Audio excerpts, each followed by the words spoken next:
Hello, these are my three audience members that I have today. My mom, my dad, and my brother.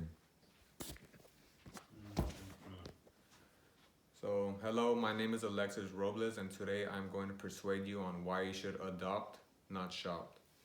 The 3 points I'm going to talk to you today is number one, when you adopt, you are saving a dog's life from euthanasia. Number two, you having a dog improves the quality of your life. And number three, adopting cuts out puppy mills from existing overall. So a short summary can be done right now. A short survey.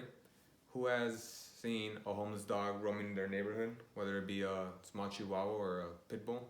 I have. So in a classroom setting, I'm pretty sure everybody would say yeah. And typically why that happens is because people want to get a puppy when it's cute, but as it gets older, they just don't want to take care of it no more. So they throw it away. And this creates a bigger influx in the shelters.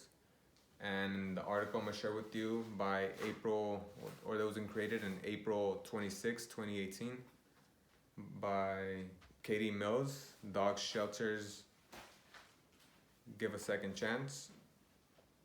She basically shares how when there's overpopulation in the shelters, that also creates more euthanasia for the dogs, so they always put more dogs down. So it's like a positive cycle. And euthanasia is simply put where it's a shot that inhibits it inhibits your body from getting oxygen or just uh, nutrients that you need in the body, which is typically oxygen. And that could simply be avoided just by adopting a dog.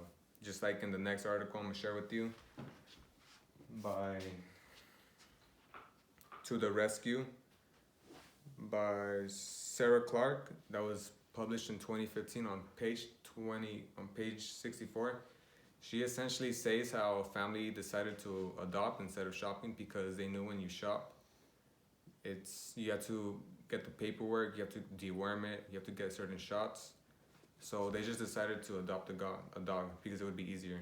And they document a family that saved the dog's life during Hurricane Sandy, where the previous owners just decided to tie it to a flagpole, and the water was already up to the paws of the dog or the legs. And basically, when you adopt a dog as well, you're making it happy because it has a new owner, it has a new home to go to, a loving family, and that energy will rub off on you. As in the next article by It's Raining Cats and Dogs, published in 2018, they share that that they share that when you have a dog, it helps you with your mental and physical health, which is my second point. When they help you with your mental and physical health, they could help you lose weight if you have to walk a dog. The mental health, they could also lower your blood pressure, even by simply petting them 15 minutes a day. And not only do they also give you those benefits, but if you feel lonely, there was an article done in with this year 2020 by Harvard's Women's Health Watch, and they basically got one group. They were lonely, they had no dogs, and then the other group, they were lonely, but they had a dog. And at the end of the study, they found out that people who had a dog just felt more connected and intertwined with it because they had someone to share their emotions with, and that made them have less depression and less anxiety. So after finding about those 2 points, my third point is why there's no need to shop anymore. When you shop, you're supporting puppy mills, and puppy mills are basically like factories where they're always constantly breeding new types of dogs every day. And simplest way I could put it is kind of like a grocery store. When a grocery store gets new vegetables, they throw away the old vegetables away. And that's simply put in a puppy mill as well. Whatever old puppies they have, they throw them away, they kill them. And that was also stated in an article by Hope in the Heartland by Bethany Adams, which was done in 2018. And she shares how an undercover agent went into these factories and they found out that there's a lot of like ancestry with dogs. So it could be like the father reproducing with the daughter or the brother reproducing with the sister. And that creates a lot of like physical problems. Like it could create the puppy to have Down syndrome, makes the dogs have frequent seizures until they die, or just other health conditions. And that's just one of the issues that they found. Other issues ranged from not the workers, you could say, not feeding them, not giving them water.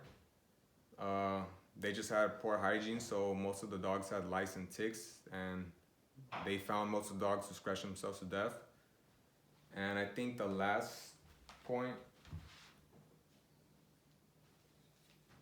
was that most of the time they put these dogs cages on top of cages, and you see as each cage right here there's like more than one dog, and each cage has like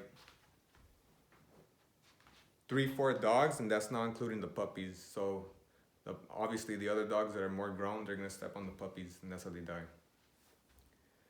And a solution to avoid all this is probably to like kind of like the child practice laws they have in China, where you're only limited to have like one child at a time. They should implement that here with dogs, obviously. And you have to do a lot of paperwork just to have a dog, and that would drastically decrease the overpopulation.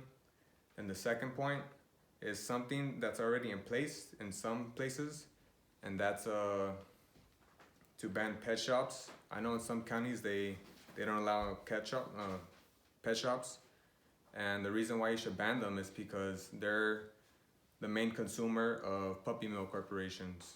So once you take out pet shops, you remove puppy mills. They're out of business.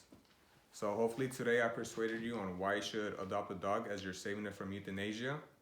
Number 2, having a dog will improve the quality of your life by you having less anxiety, depression, improve your physical health. And number 3, to basically you just be boycotting puppy mills. There's no need to buy them. So thank you today for your time. Have a good day. You too.